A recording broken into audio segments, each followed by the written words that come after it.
Hello बच्चों, कैसे हैं आप लोग? सब बढ़िया। तो आज स्टार्ट क्या करने जा रहे हैं? सॉलिड स्टेट का लेक्चर 9। लेक्चर 9 में क्या सिखाएंगे? तो पैकिंग। लास्ट क्लास में क्या सिखा रहे थे? तो भी पैकिंग सिखा रहे थे। तो लास्ट में छोड़े कहां थे? जरा सोचना। 1D सिखा दिए, 2D सिखा दिए, 2D में स्क्वायर क्लोज पैकिंग सिखाए, हेक्सागोनल क्लोज पैकिंग सिखाए। जब 3D की बारी हुआ तो स्क्वायर क्लोज पैकिंग का 3D सिखा के क्यूबिक बना दिए थे। और जब 2D कर रहे थे, 2D पैकिंग से 3D में जा रहे थे, किसका? हेक्सागोनल का। तो सिर्फ टेट्राहेड्रल और ओक्टाहेड्रल वाइड को बता के वहीं पर स्टॉप किए थे, है ना। तो आज जो हम लोग स्टार्ट करेंगे वो स्टार्ट करेंगे 3D packing of hexagonal arrangement. ये स्टार्ट करना हम लोग का टॉपिक आज ये है। क्लियर है? यही लेक्चर 9 में स्टार्ट करेंगे हम लोग। तो चले स्टार्ट करते हैं क्या? सॉलिड स्टेट का lecture 9। Okay now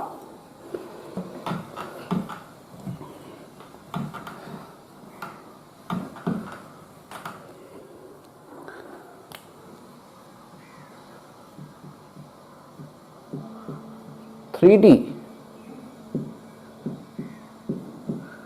arrangement of hexagonal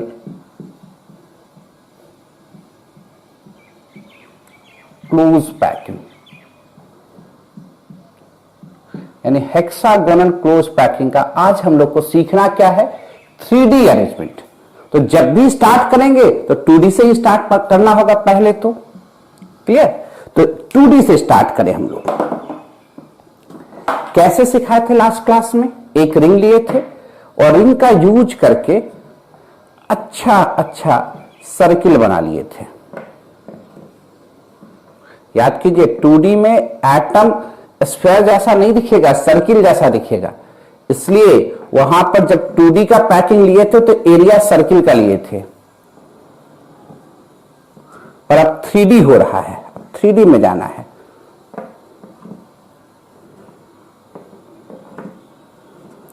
एकदम आराम से पैकिंग करते जाइए।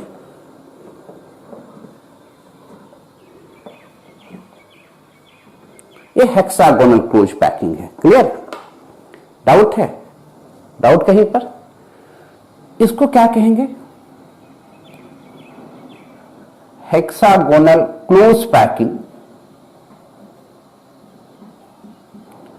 क्लोज पैकिंग इन 2D। और यहां पर जो लेयर अरेंजमेंट किए हैं इसको कहेंगे layer A arrangement. Layer A arrangement. Clear?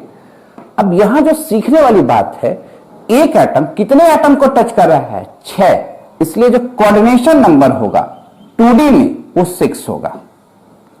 और इस अरेंजमेंट में जो गैप आपको दिख रहा है, इस गैप को तो वाइड कहे थे। और कैसा वाइड है?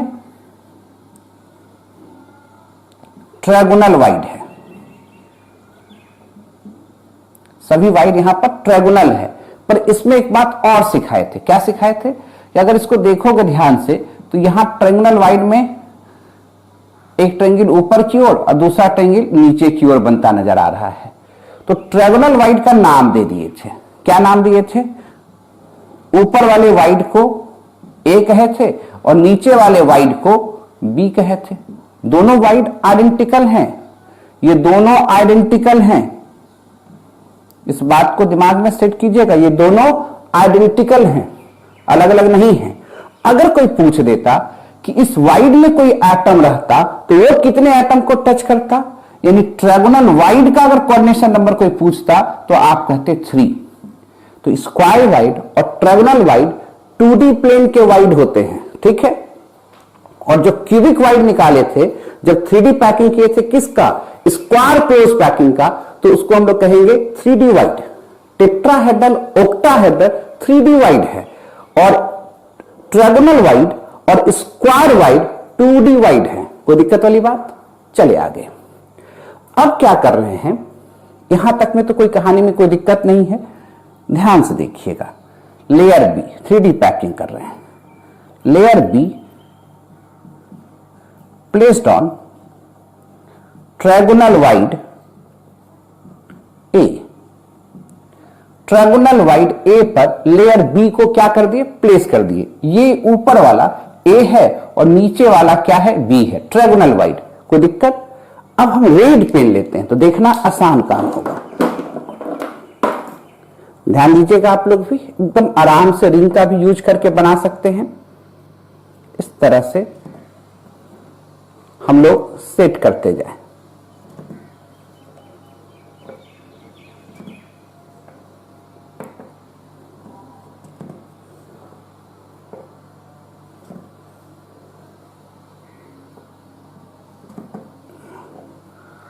क्लियर? अब ध्यान दीजिए, जैसे ही इसको प्लेस करेंगे, ये ब्लैक वाला लेयर ए है और ये रेड वाला लेयर बी है। ध्यान से देखते जाना, ब्लैक वाला लेयर ए है और जो रेड वाला है वो लेयर बी है। यहां पर जरा देखो, ये रेड के बीच में ये जो वाइड बना था, इसको हम लोग कहते हैं टेट्राहेड्रल वाइड।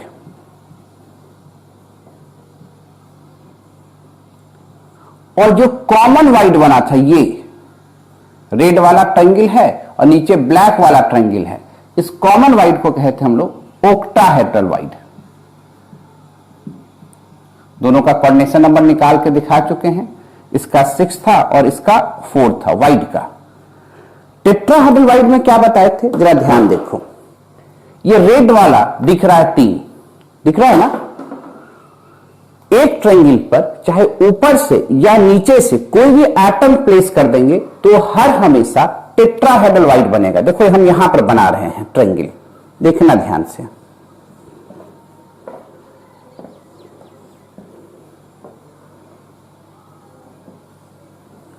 ये ट्रायंगल वाइड है। अब इस पर एक एटम देखो, रेड वाला 1 2 3, ये ब्लैक वाला दिख रहा होगा, नीचे से या ऊपर से कहीं से भी रख सकते हैं। तो ये जो वाइड बना था, इस वाइड को हम लोग कहते हैं टेट्राहेड्रल वाइड।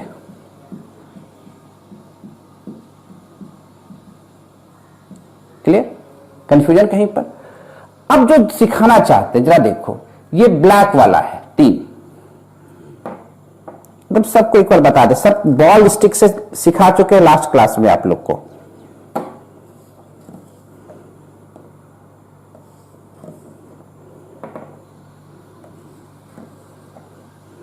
ये ब्लैक वाला है 1 2 3 और रेड वाला है ये।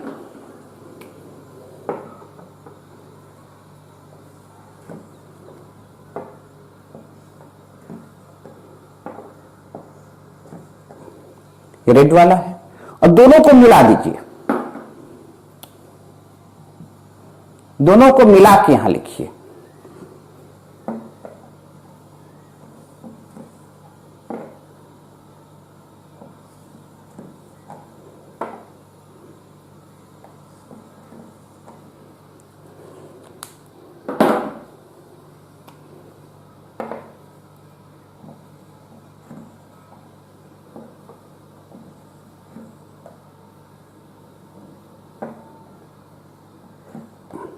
तो जो कॉमन वाइड बन रहा है, ये कॉमन जो वाइड बन रहा है, इस कॉमन वाइड को ही हम लोग कहे थे, दो ट्रायंगल के बीच में जो कॉमन वाइड बना था, इस कॉमन वाइड को ही कहते हैं हम लोग ओक्टाहेड्रल। सब दिखा चुके हैं कैसे, क्यों, ओक्टा मतलब क्या, हेड्रल मतलब क्या, सब लास्ट क्लास में बता दिए हैं।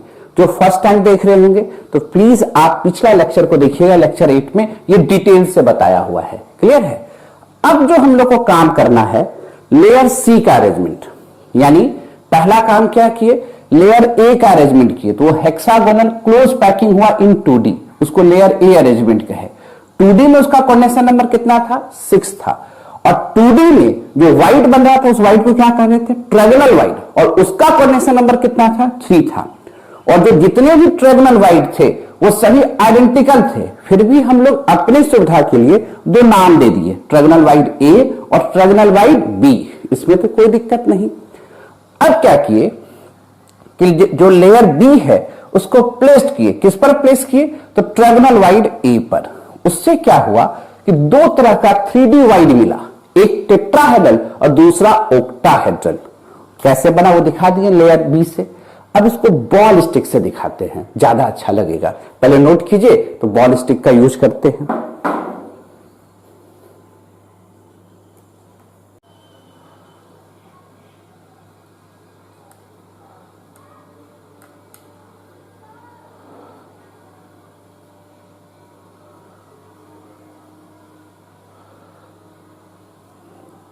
लिख लिए सब, देख रहे कोई दिक्कत है? अब फिर वापस फिर से एक बार बॉल स्टिक करके समझाते हैं। क्या सिखाए? हेक्सागोनल क्लोज पैकिंग इन 2D। यहां को लेयर ए अरेंजमेंट किया और इसका कोऑर्डिनेशन नंबर कितना हुआ? 6। देखिएगा ध्यान से, हम सेट करके रखे हैं। ये लेयर ए अरेंजमेंट है। ये एक एटम कितने एटम को टच कर रहा है? 6। यही कोऑर्डिनेशन नंबर क्या हुआ? 6 हुआ। और ये जो गैप दिख रहा है ऊपर में और नीचे में, तो ऊपर वाले को कहा ट्रायंगुलर। ये सभी वाइड कहलाएंगे ट्रायंगुलर वाइड। सिर्फ हम अपनी सुविधा के लिए इसका नाम दे दिया ट्रायंगुलर वाइड ए और ट्रायंगुलर वाइड बी। तो ऊपर वाला ए है और नीचे वाला बी है, फिर ये ए है, फिर ये बी है। क्लियर बात समझ में आया? अब ट्रायंगुलर वाइड ए पर, यानी ऊपर वाले वाइड पर देख रहे हैं, ये यहां एटम को रखे, लेयर बी को प्लेस किए। तो अब जब देखेंगे लेयर बी को प्लेस कर रहे हैं, तो एक एटम, ध्यान से देखेंगे, एक एटम, ये देखो नीचे वाला जो ब्लैक वाला एक एटम है, ये वो ज्यादा से ज्यादा 3 ही एटम को इस पर प्लेस कर सकते हैं। कितने एटम को प्लेस कर सकते हैं? 3। तो अगर हम लोग ध्यान से देखें तो कितने एटम प्लेस कर रहे हैं? एक यहां करेंगे, एक यहां करेंगे, एक यहां करेंगे, तो इस तरह से प्लेस हो जाएगा। क्लियर है? यानी ये एक एटम अभी कितने एटम को टच कर रहा था? 6। और ऊपर से कितने एटम को टच कर सकता है? प्लेस करेंगे तो 3।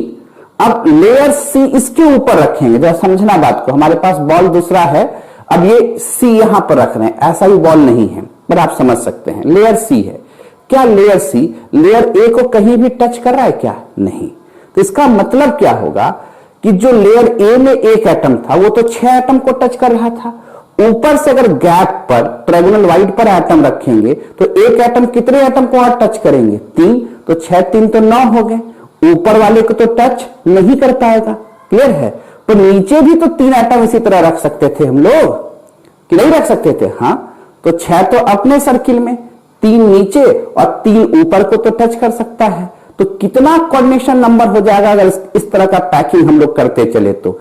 एक एटम अपने सर्किल में 6, 3 नीचे वाले को और 3 ऊपर वाले को, तो 6 3 9 और 3 ऊपर से, तो कितना हो जाएगा? 12। कोई दिक्कत वाली बात है? अब तो ये बात समझने का हुआ। फिर क्या देखे कि हेक्सागोनल क्लोज पैकिंग जब 2D था, कोऑर्डिनेशन नंबर 6 था, वाइड ट्रायंगुलर वाइड था, जैसे ही लेयर बी को प्लेस किए, लेयर बी को जैसे ही इस पर प्लेस कर दिए, जरा देखो ये जो वाइड है, इस वाइड को कह रहे हैं टेट्राहेड्रल, और जो कॉमन वाइड बन रहा है उस वाइड को कह रहे हैं ऑक्टाहेड्रल। कॉमन वाइड कैसे बनता है? जब 2 ट्रायंगल के बीच का जो वाइड होता है उस वाइड को हम लोग कहते हैं कॉमन वाइड, और उसको कहते हैं ऑक्टाहेड्रल। और जब भी ऑक्टाहेड्रल वाइड को दिखाना रहेगा तो हम लोग ऐसा यूज कर सकते हैं,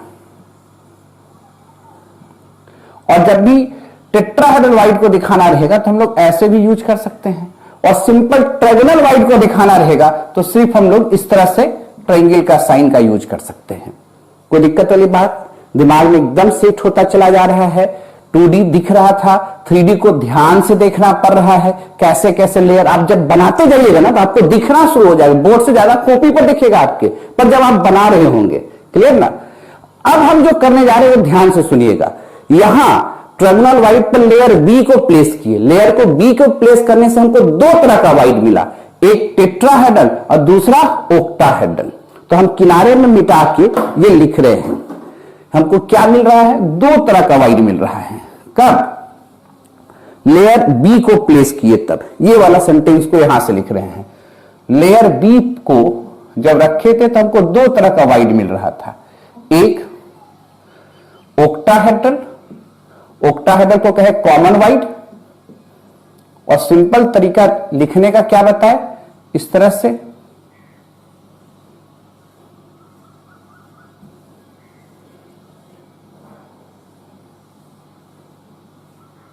लिखेंगे। और दूसरा क्या हो गया? टेट्राहेड्रल। कॉमन तरीका क्या हो जाएगा, ये लिखने का हो जाएगा।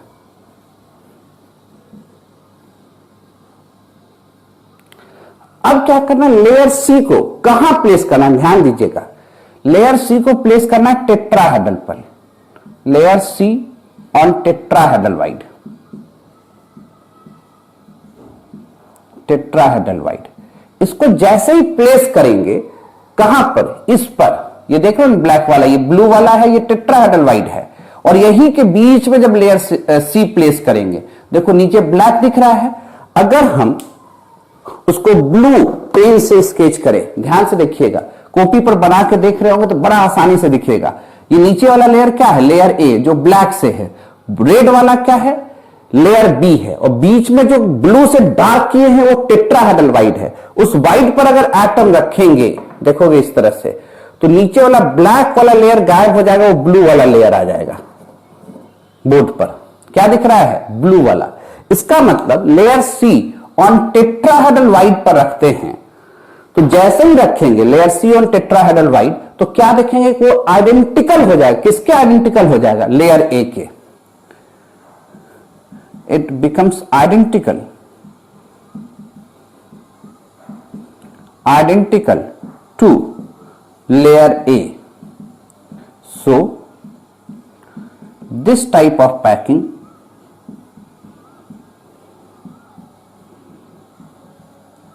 is known as AB। C जैसे ही रखे वो तो फिर A हो गया, AB पैकिंग। फिर उस तरह से करेंगे, C A हो जाएगा, D फिर B हो जाएगा, उस तरह से बढ़ता चला जाएगा। क्लियर। अब इसी पैकिंग का नाम होता है हेक्सागोनल क्लोज पैकिंग। 3D में इसी पैकिंग का क्या नाम होता है, हेक्सागोनल क्लोज पैकिंग। तो इसको भी मिटाते हैं तो समझ में आ जाएगा इधर।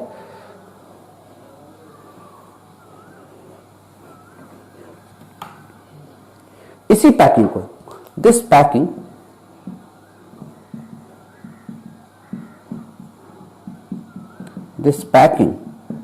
Is known as hexagonal close packing in 3D। अब फिगर कैसा दिखता है वो भी जानना जरूरी है ना, कैसा फिगर दिखेगा। फिर से एक बार समझे क्या कहना चाहे, देखो नीचे वाला लेयर 6 एटम को टच कर रहा था, अब ऊपर से जहां जहां ट्रायंगल वाइड था वहां रखे, वो कितने को टच किया, 3 को। और देखो इसमें जो गैप है, ध्यान से देखना, इसके बीच का जो गैप है, हम ये देख रहे हैं, इसके बीच का जो गैप, इसको कह रहे हैं टेट्राहेड्रल। सेम टू सेम कहां जा रहा है, लेयर ए पर जा रहा है। देखो हम स्टिक से लगाएंगे तो आपको दिखेगा, एकदम सेम स्टिक दिए, ऊपर से निकल गया, देख रहे हैं बॉल से। इसका मतलब ये जो गैप है, इस गैप पर अगर कोई एटम इस तरह से प्लेस करेंगे, इस तरह से, तो सेम टू सेम कहां प्लेस हो जाएगा, जो लेयर ए का अरेंजमेंट था उसी पर होगा। तो फिर तो इसी तरह का हेक्सागोन दिखने लगेगा। क्लियर है ना। इसलिए जब हम लोग ओपन स्ट्रक्चर बनाते हैं हेक्सागोनल का, तो कैसा स्ट्रक्चर बनाते हैं जरा देखो, कैसा बनाते हैं जरा देखो।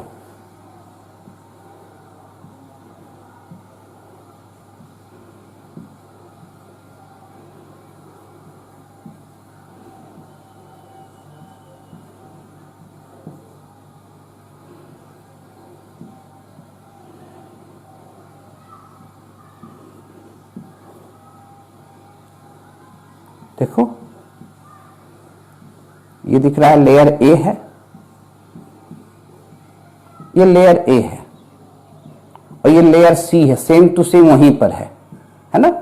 और बीच में ये 3 एटम का सीरीज है इस तरह से।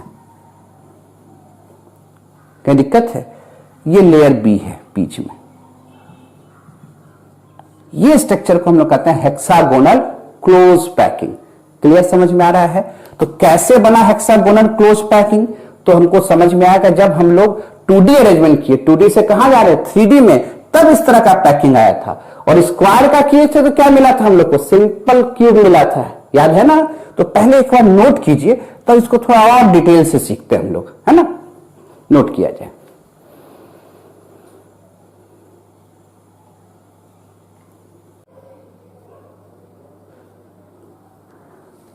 लिख लिए। अब इसको थोड़ा डिटेल से और सीखने का समय आ गया है। मिटाया जाए तब ना सिखाएंगे डिटेल से, कोई दिक्कत? अगर किन्हीं का छूट जाए तो लेक्चर समाप्त होने के बाद आगे पीछे करके अच्छे ढंग से नोट कीजिएगा। पूरा 3D चैप्टर है, एकदम आराम से देखते जाओगे, मजा आता जाएगा। हल्का सा कंसंट्रेशन चेंज होगा, लूज होगा तो आपको दिक्कत होगा, है ना। अब तो यहां से और आसान हो गया बात, यहां से अब इतनी बड़ी बात नहीं है, अब तो सिंपल है। अब समझिए SCP है, कैसे बनाए? Open structure.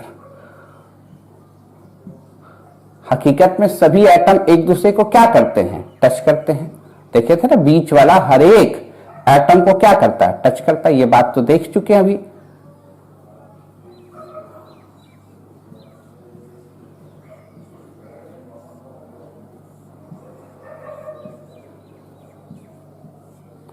इसको ऐसे मिला दो, इसको ऐसे मिला दो, इसको ऐसे मिला दो, इसको ऐसे मिला दो, इसको ऐसे मिला दो, बीच में यहां भी एटम है, सबको टच करता है।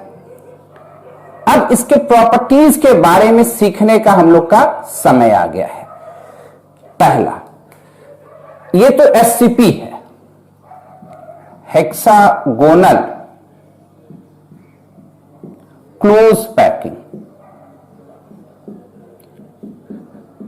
इस तरह का पैकिंग कैसे आया? तो A लेयर बिछाए, B बिछाए, और जैसे ही C बिछाए थे, ये A था, ये लेयर B था, और जैसे ही C बिछाए वो सेम टू सेम आइडेंटिकल हो गया। किसके? तो लेयर A के। इसलिए इसको AB इस तरह से पैकिंग कहते चल जाते हैं। क्लियर है? अब आपसे पूछेगा सर इसका कंडीशन क्या है, तो याद करो A बराबर B not equal to C, और यहां देखेंगे कि A बराबर B और C बड़ा ही होगा। कैसे बड़ा होगा वो भी अभी प्रूफ करेंगे। और ये भी जान रहे हो कि अल्फा बीटा 90 डिग्री है और गामा 120 है। क्या कहना चाहते हैं फिर से समझो। ये क्या है? A, ये क्या है? B, और ये जो लेयर देख रहे हो ऊपर वाला, ये क्या है? C है, और आगे वाला जो एंगल आप देख रहे हो वो 120 जिसको गामा कह रहे हैं, गामा 120 है। और ये जो एंगल देखे, ये B के सामने बीटा और A के सामने अल्फा, वो 90 है। इसमें तो कोई दिक्कत नहीं है। अच्छा, अब ये बताओ, ये सब प्रॉपर्टीज लिखते जाओ। अब ये बताओ कि कोऑर्डिनेशन नंबर कितना होगा। लेयर A में तो ये अपने से 6 एटम को टच कर ही रहा है, तो 6, और ये ऊपर वाला 3 को टच किया, 6 3 9 हो गए, तो 3 नीचे को भी तो टच करेगा।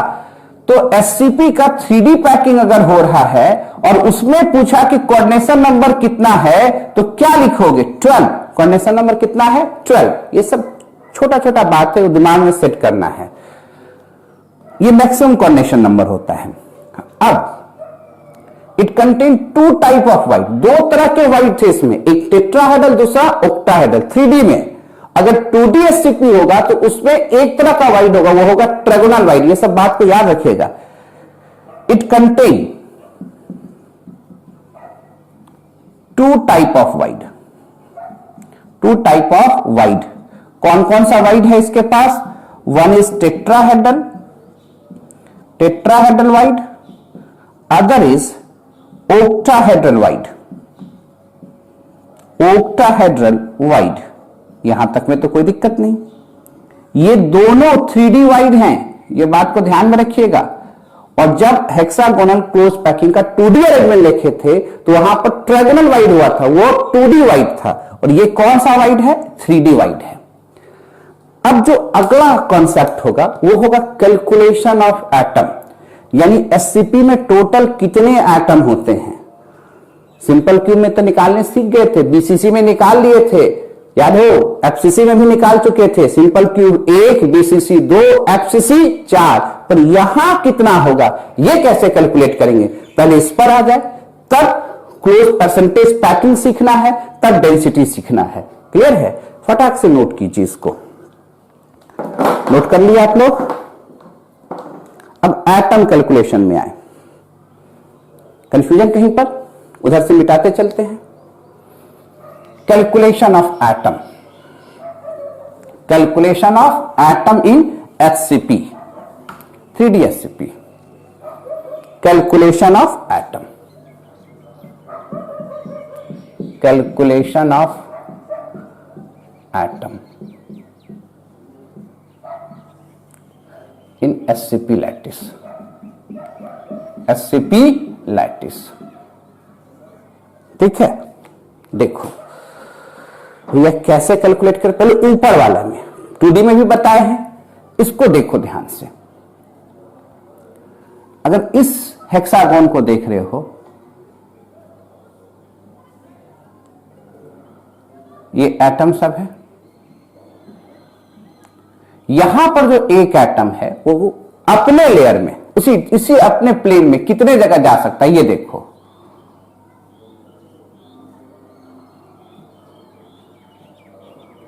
कितने जगह जा सकता है,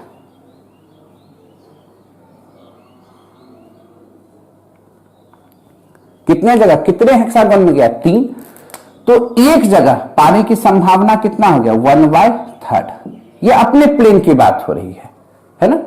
यानी यहां कितने हेक्सागोन में जा सकता है, 3। तो यह एक एटम 3 पार्ट में बट गया। ये तो हुआ सिर्फ अपने प्लेन में। अब ऊपर और नीचे की बात करते हैं, जरा देखो।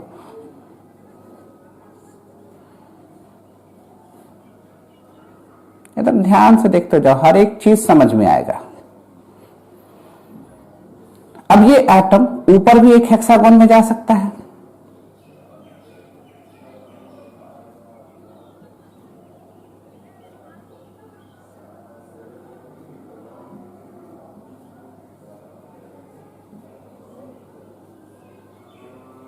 ये एटम ऊपर हेक्सागोन में गया, पहले से ही 1/3 हो चुका था अपने प्लेन के चलते। अब ये ऊपर एक हेक्सागोन है तो नीचे भी तो एक हेक्सागोन बनेगा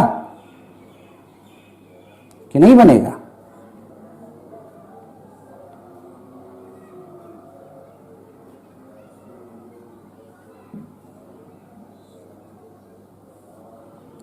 ये एक एटम, अब यही जो 1/3 पार्ट है, अब ऊपर भी बट रहा है नीचे भी बट रहा है, तो 1/3 को अब 2 हिस्से में बांट दीजिए।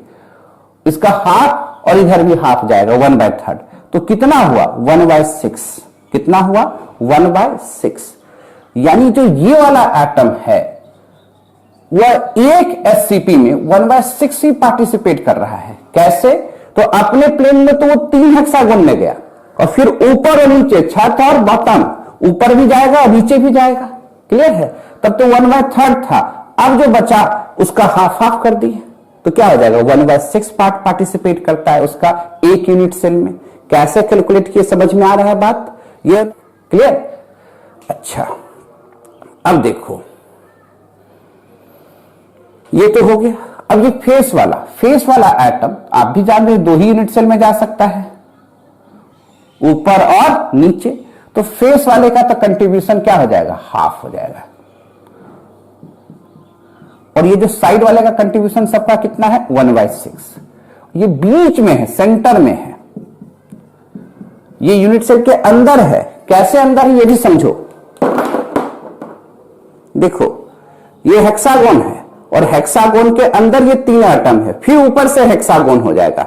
ये एटम तो सर्किल के अंदर है, इनसाइड है, ये बाउंड्री के अंदर है, इसलिए दूसरे यूनिट सेल में पार्टिसिपेट नहीं करेगा। इस बात को भी दिमाग में रखना है। यानी क्या हो रहा है कि ये अंदर है, इनसाइड है, ये दूसरे यूनिट सेल में पार्टिसिपेट करने का बात है ही नहीं इसका, ये इसका ही हिस्सा है। क्लियर। तो इसका कंट्रीब्यूशन हो गया 1/6, इसका कंट्रीब्यूशन हो गया हाफ, इसका कंट्रीब्यूशन हो गया हाफ। तो टोटल एटम कितने होंगे ये अब देखिए निकालते हैं। तो लिख लिए होगे, दिक्कत होगा तो आगे पीछे करके निकाल लोगे भाई। Number of atom, number of atoms in SCP,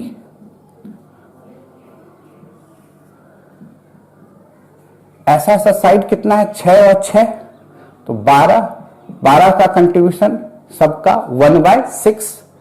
face कितने हैं, 2,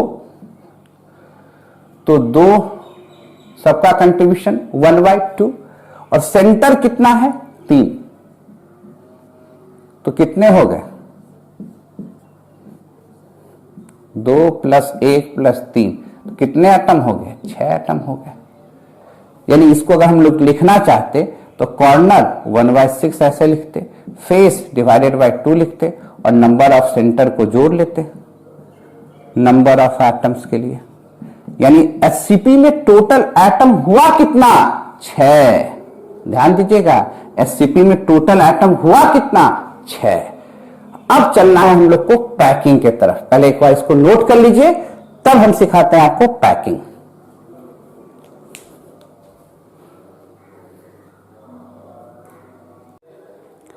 लिख लिए? चले आगे की ओर, कहीं डाउट? अब हम लोग जो सीखेंगे वो अब परसेंटेज पैकिंग की ओर जाना है। तो उसके जाने के पहले इसका हाइट तो निकालना होगा, कितना दूरी पर है h, इस दोनों के बीच का हाइट क्या है, c क्या है, ये निकाल लिया जाए। यानी इस हाइट को हम निकालना चाह रहे हैं, लेयर ए और लेयर सी के बीच के हाइट को निकालना है। अच्छा, तब ये बताओ, तो ये तो h/2 हो जाएगा, यहां से भी h/2, यहां से भी h/2। क्लियर? और ध्यान दीजिए, यहां से ये ऐसे, क्लियर?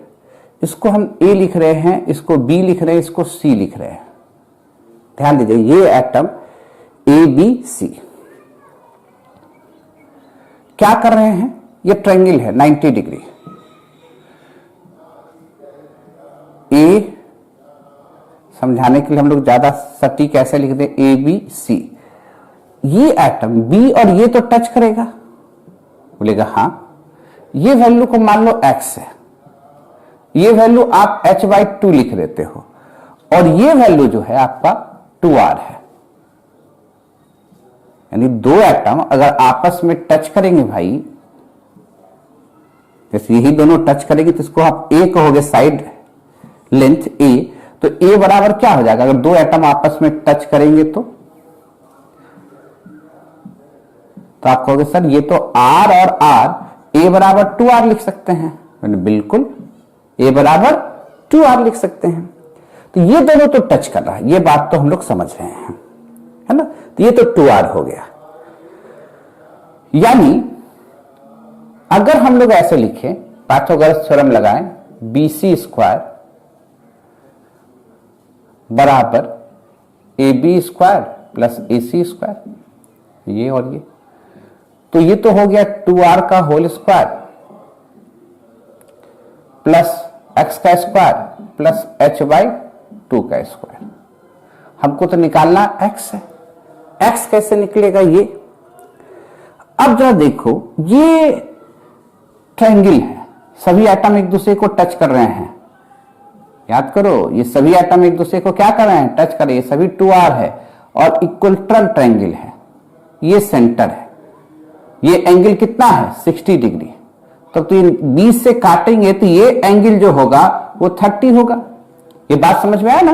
ये तीनों एटम आपस में क्या कर रहे हैं? टच कर रहे हैं। क्या कर रहे हैं? आपस में टच कर रहे हैं, ये वाला बात है ट्रायंगल। क्लियर है? और इक्विलेटरल ट्रायंगल है, समबाहु त्रिभुज है, सभी 2r हैं, सभी टच करेंगे तो 2r है। तो ये बीच का एंगल अगर 60 होगा तो ये 30 होगा ना, अगर 20 से काटेंगे तो। क्लियर? ये 60 होगा तो ये हाफ क्या होगा? 30 होगा। अब ये सोचो जरा, ये पूरा डिस्टेंस 2r है, तब तो ये आधा दूरी क्या कहलाएगा? r, और ये क्या है? x, और ये क्या है? 30। तो क्या हम x नहीं निकाल सकते हैं? यही तो x निकालने की बात हो रही है। x निकाल सकते हैं कि नहीं? ये बिल्कुल सर, कैसे नहीं निकालेंगे? तो क्या लगाएंगे? cos 30। क्या यहां भी बनाना पड़ेगा हमको ABC करके? आप तो समझ ही सकते हैं, ये a है, ये b है, ये a है, ये b है, इसको d मान लो। राइट एंगल ट्रायंगल क्या हो गया आपको? d एंगल ही 90 डिग्री हो गया। और ट्रायंगल देख रहे हो, ABD, BDA। अब देखो, इसके और इसके बीच का रिलेशन कौन बताएगा? cos 30 क्या हो जाएगा?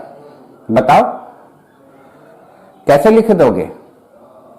r/x लिख दोगे कि नहीं? cos 30 बराबर क्या लिख दोगे? r/x। फटाक से लिखो।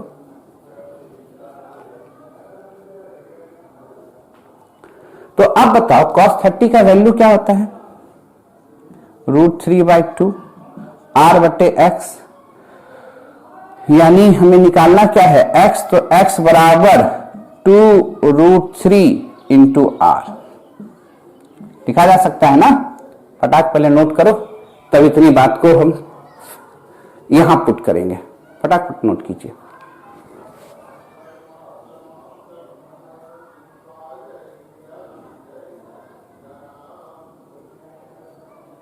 लिख लिए, मिटाया जाए,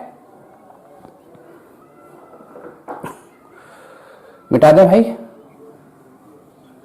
दिक्कत तो बता के पीछे कीजिएगा, थोड़ा बहुत अपने समझ में आ जाएगा। क्या निकाले हैं अब, ये तो हो गया 2r का होल स्क्वायर, x के जगह 2√3r का होल स्क्वायर प्लस h/2 का होल स्क्वायर, यही तो है। इसको 4r स्क्वायर कर दिए, ये h है, 4r स्क्वायर 4/3r h/2 का whole square, 4r square minus 4/3r square.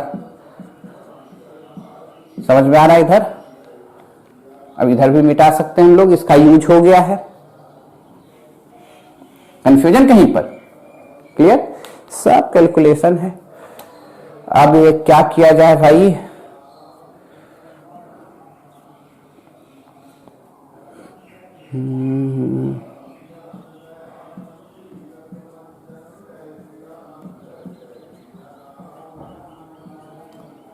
कितना बचेगा, इधर लिखते हैं 12 8r3/h/2 h/2 √8r²/3 यानी h/2 2√2r/√3, यानी h को ऐसे लिखे तो 4√2 डिवाइडेड बाय √3 इंटू r। देखो तो सही किया है ना? क्लियर? नहीं डाउट है? तो हाइट तो निकल गया। क्या निकल गया? हाइट निकला। और हाइट जब देखिएगा, ये जो c देखिएगा वो 2r से ज्यादा होगा। कैलकुलेट करके देखिए ना, है ना? इसलिए वहां क्या लिखे थे, a बराबर b और ग्रेटर देन c। डाउट है कहीं पर? नोट किया जाए इसको, तब आगे की बात करते हैं। हाइट तो निकाल लिए, अब एरिया निकालेंगे तब ना परसेंटेज निकलेगा। फटाफट लिखिए।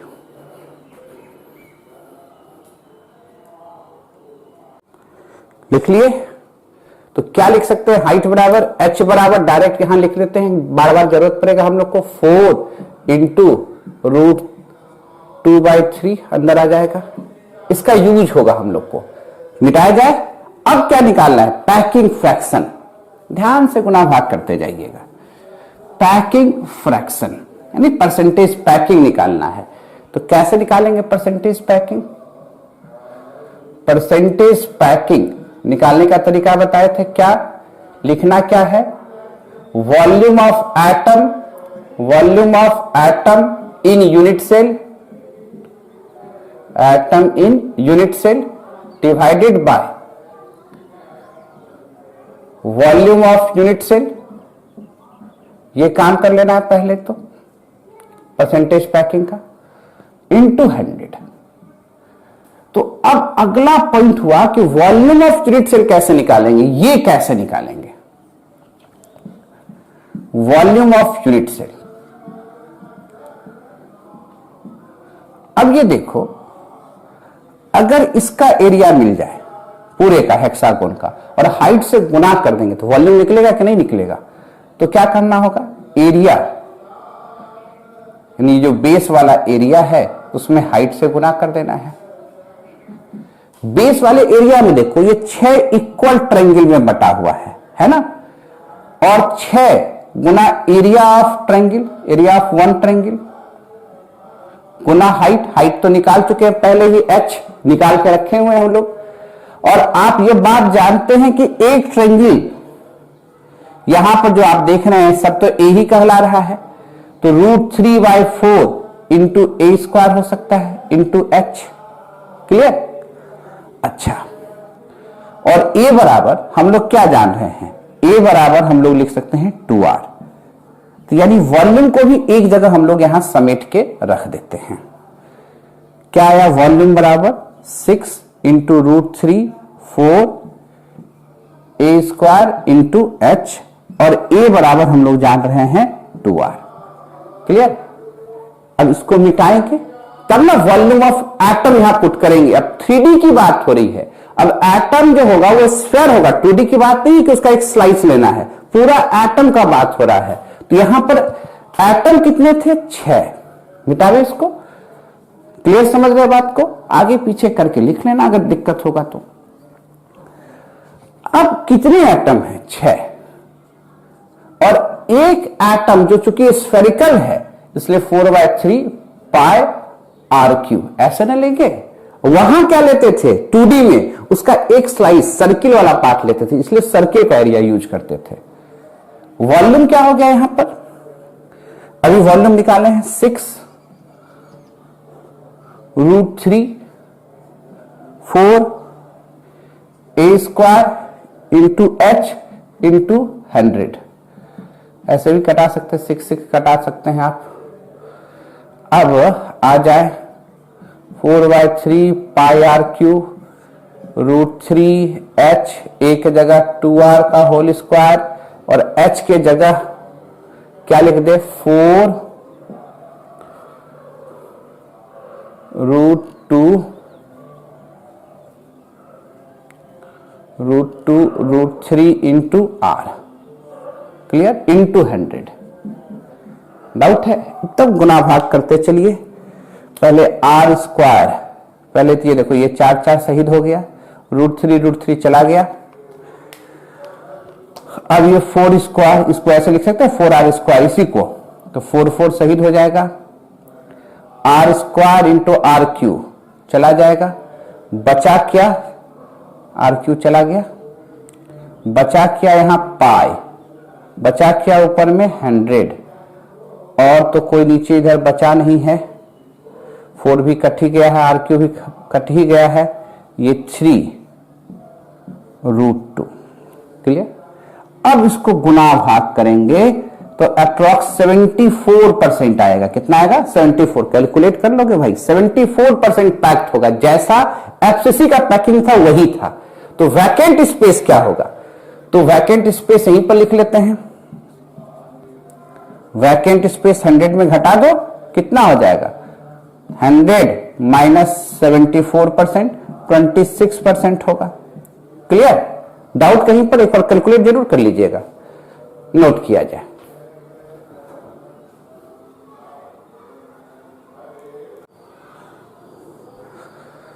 कोई दिक्कत? अब हम लोग को क्या निकालना? Density calculation. लिख लिया आप लोग? एच और वॉल्यूम का जरूरत पड़ेगा इसलिए इसको छोड़ देते हैं, इधर से आता है मिटाते हुए। डेंसिटी कैसे निकालेंगे यूनिट सेल का? Density of unit cell.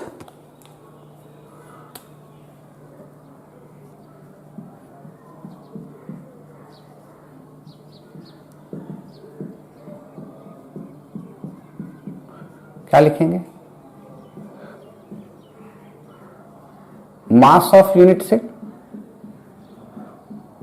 Divided by volume of unit cell.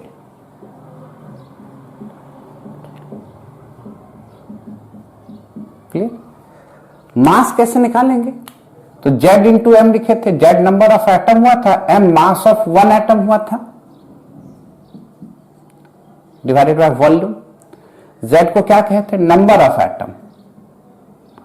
Number of atom, तो यहां नंबर ऑफ एटम तो 6 है, ये बात तो हम लोग को पता है। और मास ऑफ 1 एटम कैसे निकालेंगे किसी सब्सटेंस का? याद करो, कोई भी सब्सटेंस दिया हुआ है ZA, तो क्या बताए थे कि अगर ये X सब्सटेंस है तो इसका एटॉमिक वेट क्या हो गया? A ग्राम पर मोल, यानी 1 मोल X having weight A ग्राम, ऐसे लिखे थे। और 1 मोल में कितने एटम हुए थे? 6.022 10⁻23 एटम्स। X हैविंग वेट कितना ग्राम हो गया? 1 ग्राम। तो एक एटम का वेट कितना हो गया? A/Avogadro's number. ये तो पहले भी कैलकुलेट करके दिखा चुके हैं, 1/एवोगाड्रोस नंबर Na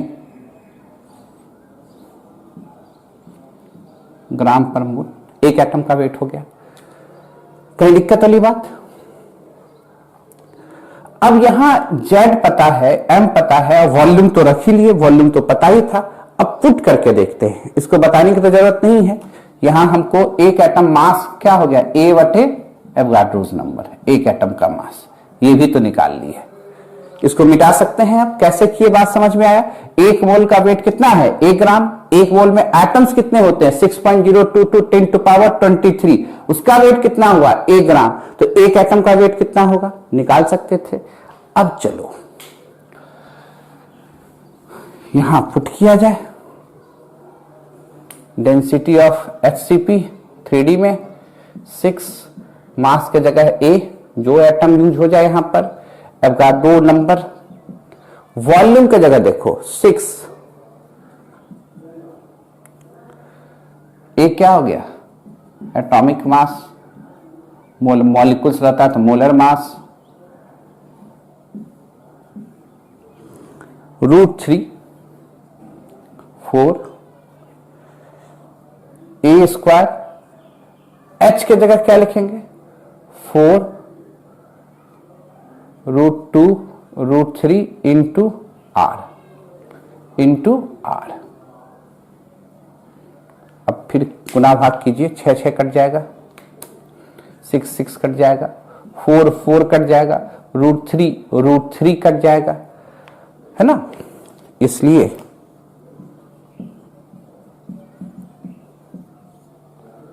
अब A को अगर हम लोग 2R का होल स्क्वायर लिखते हैं into √2 into R into Na, लिख सकते हैं कि नहीं? तो क्या हो जाएगा, 4R 4√2R³ into Na। Direct density लिख सकते हैं, अगर रेडियस पता रहेगा तो इस तरह से। क्लियर है? एकदम कैलकुलेशन को आराम से देखिए, कहीं डाउट तो नहीं हो रहा होगा। क्लियर? ये था कहानी किसका, HCP का। क्लियर है? अगर अब क्वेश्चन ये उठता कि सर हम जो वाइड आप रखे लेयर C टेट्राहेड्रल पर आप रखने दिए थे, मेरा मन करता है हम ओक्टाहेड्रल पर रख दे, तो क्या होगा? तो भैया पहले लिख लो तब बताते हैं तो क्या होगा, नोट किया जाए।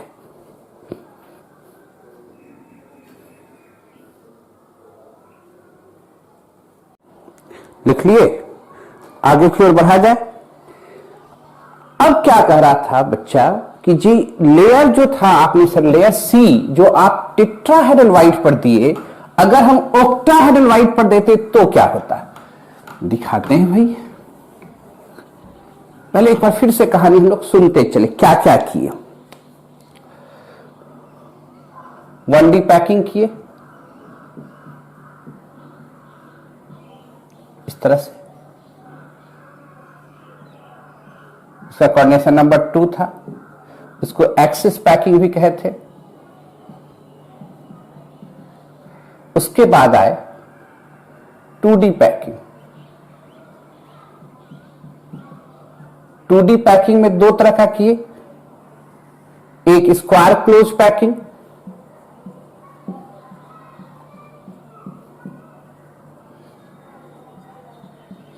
याद करो, और यहां पर हम लोग कोऑर्डिनेशन नंबर कितना लाए थे, 4, और जो वाइड बना था उस वाइड को कहते हैं स्क्वायर वाइड। और इसका जब 3D पैकिंग किए थे तो ये हम लोग को दिया था क्यूबिक सिंपल क्यूब,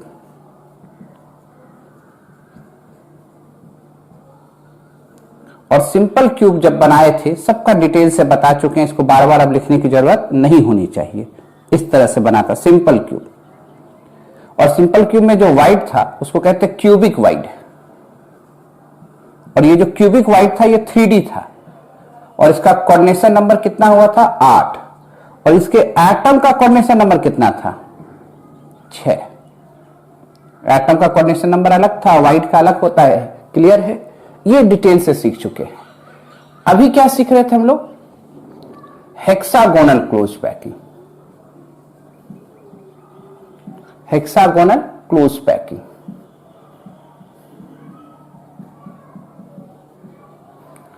इसमें क्या हुआ था? ये 2D पैकिंग था। इसमें दो तरह के वाइड मिले थे हम लोग, ट्रायंगुलर वाइड ए,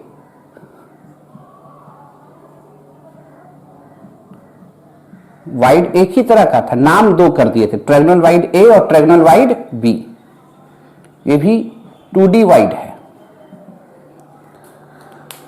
यहां ट्रायंगुलर वाइड का कोऑर्डिनेशन नंबर पूछता तब तो लिखते 3, पर हेक्सागोनल, ये चूंकि ये 2D में अरेंजमेंट है इसलिए यहां पर इसका कोऑर्डिनेशन नंबर कितना हो जाता है? 6। अब क्या कहे थे कि layer B on triangular void A,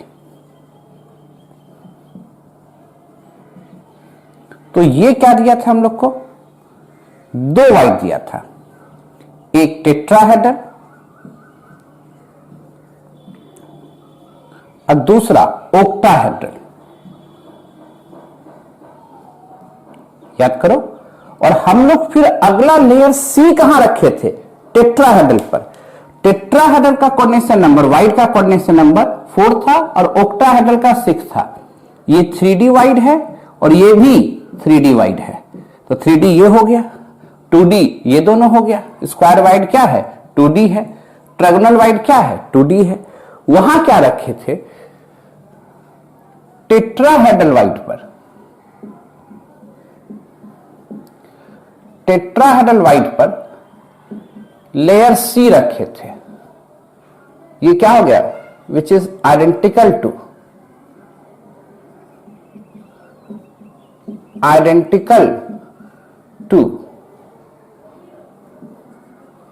layer A, and such type of packing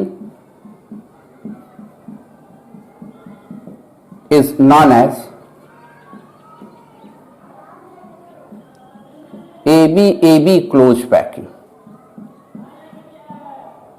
ये सीखे थे अभी, है ना। पर अब करा कि नहीं, हम यहां नहीं रखना चाहते, टेट्राहेड्रल वाइड पर लेयर सी नहीं रखना चाहते हैं, हम रखना चाहते हैं कहां पर? ओक्टाहेड्रल वाइड पर। केस 2 यहीं पर से आ जा रहा है, ये केस 1 वाला केस हो रहा था। ये तो पूरा देख ही लिए, और इसी पैकिंग को ना हम लोग कहते हैं 3D। इसी पर तो पूरी कहानी आप देख लिए SCP का। केस 2 करा नहीं, हम कहां पर रखना चाह रहे? ओक्टाहेड्रल वाइड पर। तो रखो ना भाई, मना कौन किया है तुमको? रखो ओक्टाहेड्रल वाइड पर लेयर सी रख दिया जाए, तो ये फिर दो वाइड देगा, एक टेट्राहेड्रल और ओक्टाहेड्रल।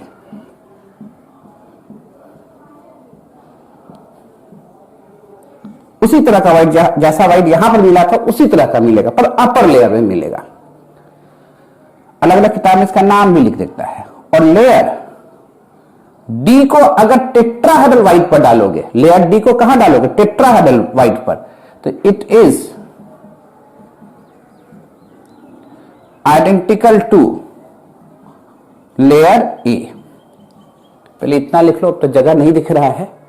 यानी अगर हम ओक्टाहेड्रल वाइड पर लेयर सी डाले तो फिर दो वाइड मिला, टेट्राहेड्रल और ओक्टाहेड्रल। फिर से टेट्राहेड्रल वाइड पर लेयर डी डालेंगे तो वह लेयर अब आइडेंटिकल हो जाएगा किसके? ए के। यानी ए बी सी डी वाला फिर क्या हो गया? ए। तो ऐसे पैकिंग को क्या कहेंगे? जगह नहीं है, पहले नोट करो, तो क्या कहेंगे सुनाते हैं।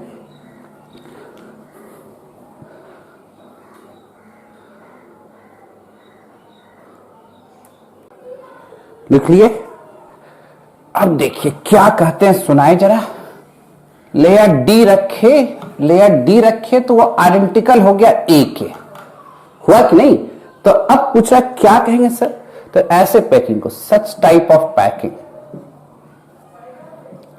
सच type of packing is known as A B C. C के बाद पुनः क्या? डी क्या हो जा रहा है? ये डी ना होके ए हो जा रहा है, इसलिए इसको हम लोग क्या कहेंगे? A B C packing. और इसी को कहा जाता है क्यूबिक क्लोज पैकिंग। और ये एकदम सिमिलर टू एफसीसी होता है।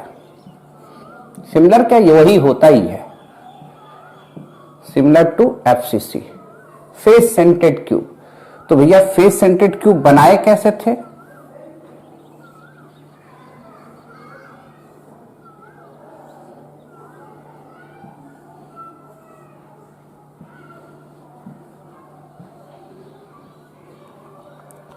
कहां पर एटम होगा? कॉर्नर पर तो होगा ही, और हर एक फेस पर होगा।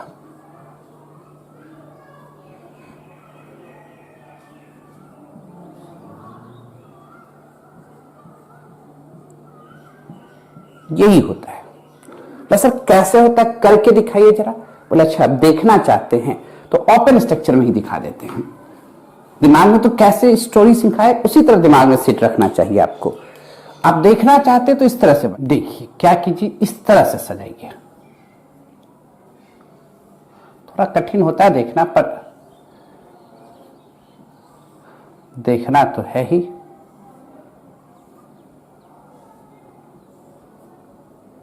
इस तरह से सजाइए। यहां है, यहां है, इसको लेयर डी कहिए, इसको लेयर ए कहिए।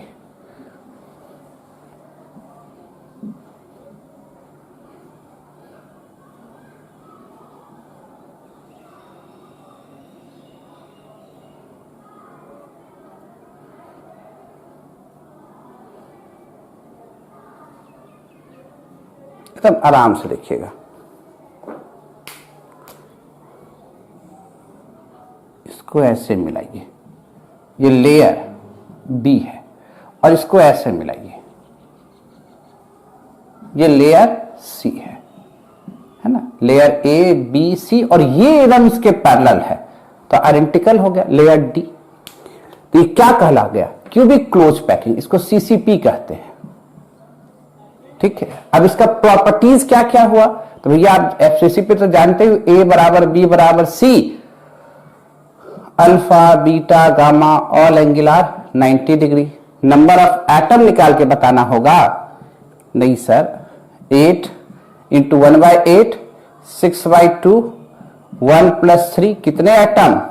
4 एटम। क्या परसेंटेज पैकिंग बताना होगा? सब कैलकुलेट किए हुए हो? नहीं सर, 74%। क्या ए और आर के बीच का रिलेशन बताना होगा? क्या आया था? आर बराबर ए 2√2, आर बराबर ए 2√2 आया था ना। तो परसेंटेज वैकेंट स्पेस कितना हो गया?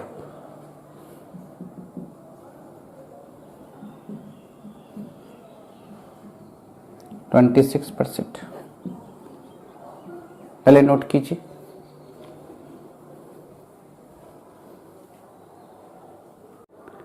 लिख लिए हो? कैसा पैकिंग समझ में आ रहा है? और इसमें कितने तरह के वाइड है? यहां भी 2 तरह के वाइड है। कौन कौन 2 तरह के वाइड है? Tetrahedral and octahedral. Octahedral clear है? कंफ्यूजन कहीं पर? अब यहां पर एक होमवर्क आपको दे रहे हैं। क्या होमवर्क दे रहे हैं जरा देखिए।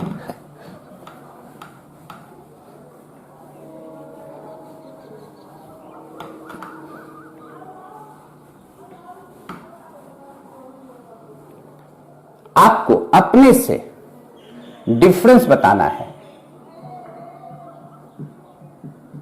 Right the difference between HCP and CCP. हो जाएगा क्लियर? अच्छा, अभी तक हम लोग वाइड देखे। वाइड को 2 श्रेणी में बांट दिए, 2D और 3D। 2D में 2 तरह का देखे, triangular wide, square wide. Triangular wide और स्क्वायर वाइड, इस पर तो इतना चर्चा नहीं करना है। 3D में 3 तरह का वाइड देखें, कौन कौन सा? क्यूबिक वाइड, टेट्राहेड्रल और ओक्टाहेड्रल। सब कहां कहां मिला था सब बता चुके हैं। क्यूबिक को ऐसे दिखाएंगे, क्यूब के अंदर है,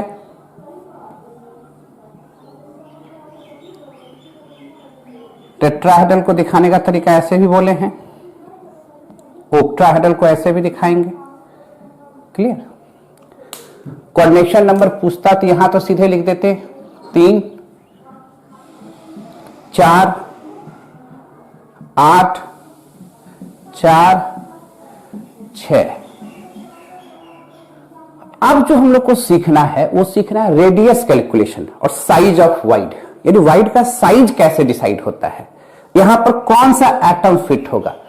तब सिखाना है location and calculation of wide, कहां कहां वाइड दिखता है। तो पहले हम लोग लोकेशन एंड कैलकुलेशन ही दिखाएंगे, तब साइज पर जाएंगे। क्लियर है?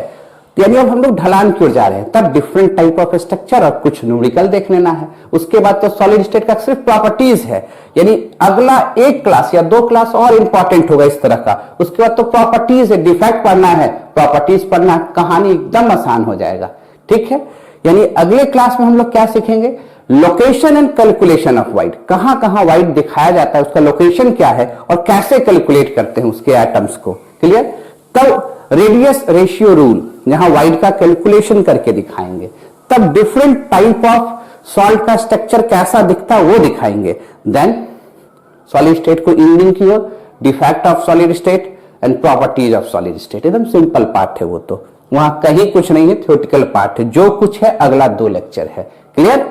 ध्यान से देखिए।